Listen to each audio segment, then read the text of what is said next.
परिचय।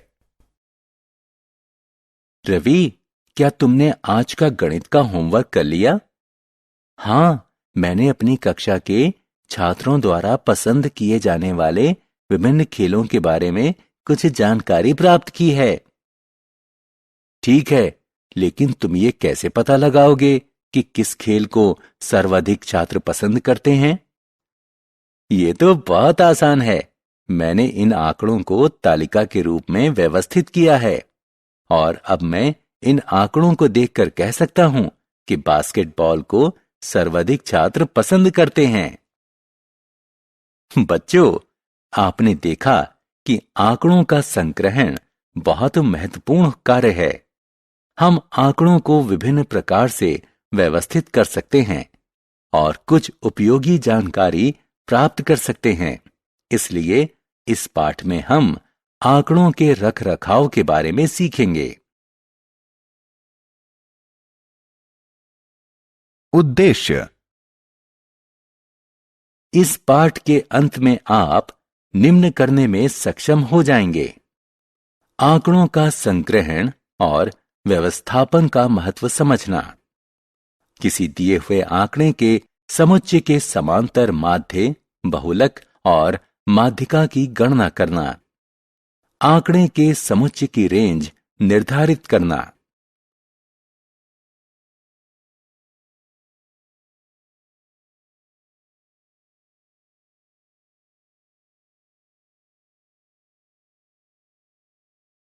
आंकड़ों का संग्रह। ठीक है, क्या कोई जानता है कि आंकड़ों को संग्रहित करने की आवश्यकता क्यों है?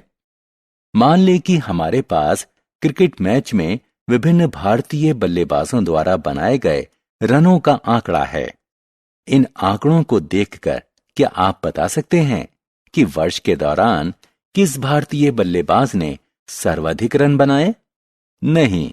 इसलिए यह पता लगाने के लिए कि वर्ष 2010-2011 के दौरान किस बल्लेबाज ने सर्वाधिक रन बनाए हैं, हमें प्रत्येक बल्लेबाज द्वारा बनाए गए रनों से संबंधित आंकड़ों का संग्रहण करना पड़ेगा। इसलिए बच्चों, बिना उपयुक्त आंकड़ों का संग्रहण किए आप जरूरी जानकारी नहीं प्राप्त कर सकते। आंकड़ों का संगठन। हम आंकड़ों का संग्रहण रिकॉर्ड करने व व्यवस्थित करने के लिए करते हैं, लेकिन हमें ऐसा करने की आवश्यकता क्यों है? निम्न आंकड़ों को देखें। कक्षा 7 के कक्षाध्यापक ने 10 छात्रों का भार इस प्रकार लिखा। क्या इसे आसानी से समझा जा सकता है? अब आंकड़ों को देखें। आप आसानी से जान सकते हैं कि किस छात्र का भार सबसे ज्यादा है और किस छात्र का भार सबसे कम। इसलिए जब हम आंकड़ों को उपयुक्त तालिका में रखते हैं तो इसे समझना और समझाना आसान होता है। हम अनेक प्रकार के आंकड़ों को तालिका के रूप में प्रदर्शित कर सकते हैं। प्रतिनिधि मान। राहुल प्रतिदिन औसत 2 घंटे आउटडोर खेल खेलता है। इस समय पर दिल्ली का वर्ष का औसत तापमान लगभग 40 डिग्री सेल्सियस है। क्या आपने शब्द औसत पर ध्यान दिया है? औसत से हम यह समझते हैं कि राहुल प्रतिदिन सामान्य रूप से 2 घंटे तक खेलता है। कुछ दिनों में वो कुछ समय कम खेल सकता है, जबकि कुछ दिन ऐसे भी हो सकते हैं जब वो कुछ अधिक समय तक खेले। इसी प्रकार 40 डिग्री सेल्सियस औसत तापमान का अर्थ है कि इस समय दिल्ली का वर्ष का औसत तापमान लगभग 40 डिग्री सेल्सियस है। कभी कभी यह 40 डिग्री सेल्सियस से कम भी हो सकता है और कभी कभी यह 40 डिग्री सेल्सियस से अधिक भी हो सकता है। इस तरह हम देखते हैं कि दिए गए आंकड़े का औसत उच्चतम मान तथा न्यूनतम मान के मध्य स्थित होता है। विभिन्न प्रकार के आंकड़ों का वर्णन करने के लिए विभिन्न प्रकार के निरूपक मान की आवश्यकता होती है। इन निरूपक मानों में से एक समांतर माध्य है। आइए इसके बारे में सीखें। अंकगणितीय माध्य। माध्य संख्याओं का औसत है जिसकी गणना आसानी से की जा सकती है। सामान्य रूप से माध्य ज्ञात करने के लिए कुल निरूपणों के योग को उनकी संख्या से भाग दिया जाता है। आइए इन संख्याओं के माध्य की गणना करें। सबसे पहले संख्याओं का योग करें। इन संख्याओं का योग 60 है। कुल 5 संख्याएं हैं, अतः मध्य बराबर 60/5 जो 12 के बराबर है। अतः उपरोक्त संख्याओं का माध्य 12 है।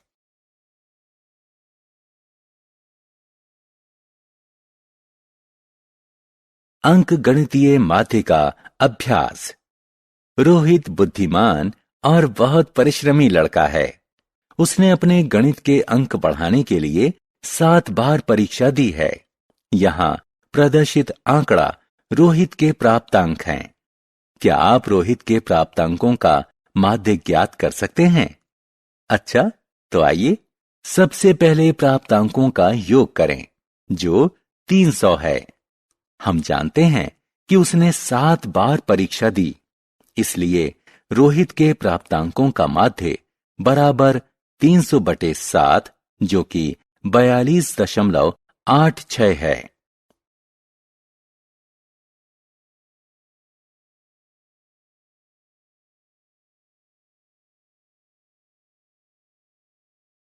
प्रसार या परिसर, रेंज।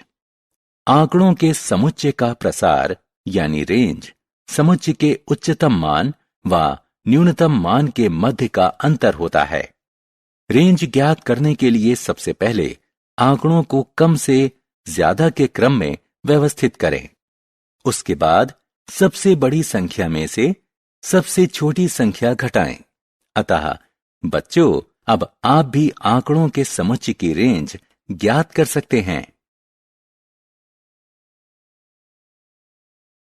प्रसार या परिसर की गणना। 5 प्रतिभागियों ने अपनी तैराकी प्रतियोगिता पूरी की।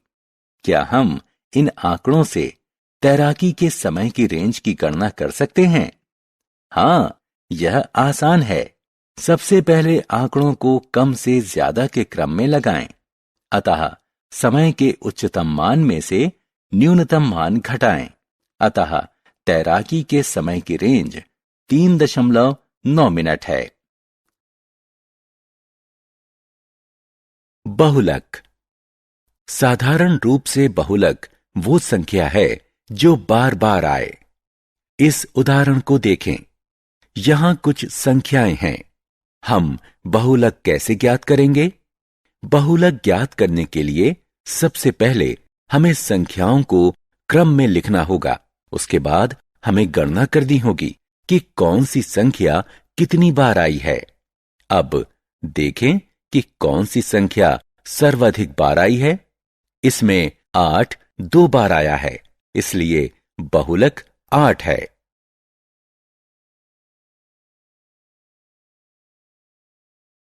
बहुलक की गणना। इस आंकड़े को देखें। यह एक कक्षा के 25 बच्चों की लंबाई को प्रदर्शित करता है। आइए उनकी लंबाई का बहुलक ज्ञात करें। यह बिल्कुल आसान है। सबसे पहले संख्याओं को क्रम में लिखें और इन्हें तालिका में रखें। इसके बाद गणना करें कि प्रत्येक संख्या कितनी बार आई है। देखें कि 163 9 बार आया है, इसलिए बच्चों की लंबाइयों का बहुलक 163 है। माध्यिका। माध्यिका वह मान है जो परिमाण के अनुसार व्यवस्थित संख्याओं के समूह के मध्य में होती है। आइए इन संख्याओं की माध्यिका ज्ञात करें। सबसे पहले हमें इन संख्याओं को या तो आरोही क्रम में या तो अवरोही क्रम में व्यवस्थित करना चाहिए। आप देख सकते हैं कि मध्य की संख्या 12 है। इसके दाईं ओर 3 संख्याएं हैं और इसके बाईं ओर 3 संख्याएं हैं।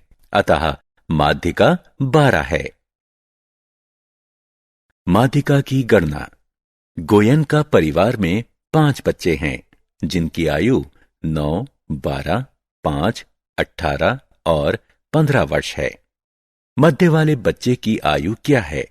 सबसे पहले हमें बच्चों की आयु को कम से ज्यादा के क्रम में व्यवस्थित करना चाहिए। निश्चित रूप से मध्य वाले बच्चे की आयु आंकड़ा समुच्चय के मध्य में है, जो कि 12 है। इसी तरह आप विभिन्न प्रकार के आंकड़ों की माध्यिका ज्ञात कर सकते हैं। सारांश। आइए हमने जो कुछ सीखा है उसे संक्षेप में दोहराएं। आंकड़ों का संग्रहण, रिकॉर्डिंग और प्रस्तुतिकरण हमें अपने अनुभवों को सुनियोजित करने और उनसे निष्कर्ष निकालने में मददगार है। सामान्य रूप से मध्य ज्ञात करने के लिए कुल निरूपणों के योग को उनकी संख्या से भाग दिया जाता है। आंकड़ों के समुच्चय का प्रसार या परिसर यानी रेंज समुच्चय के उच्चतम मान व न्यूनतम मान के मध्य का अंतर होता है। साधारण रूप से बहुलक वह संख्या है जो बार बार आए। माध्यिका वह मान है जो परिमाण के अनुसार व्यवस्थित संख्याओं के समूह के मध्य में होती है।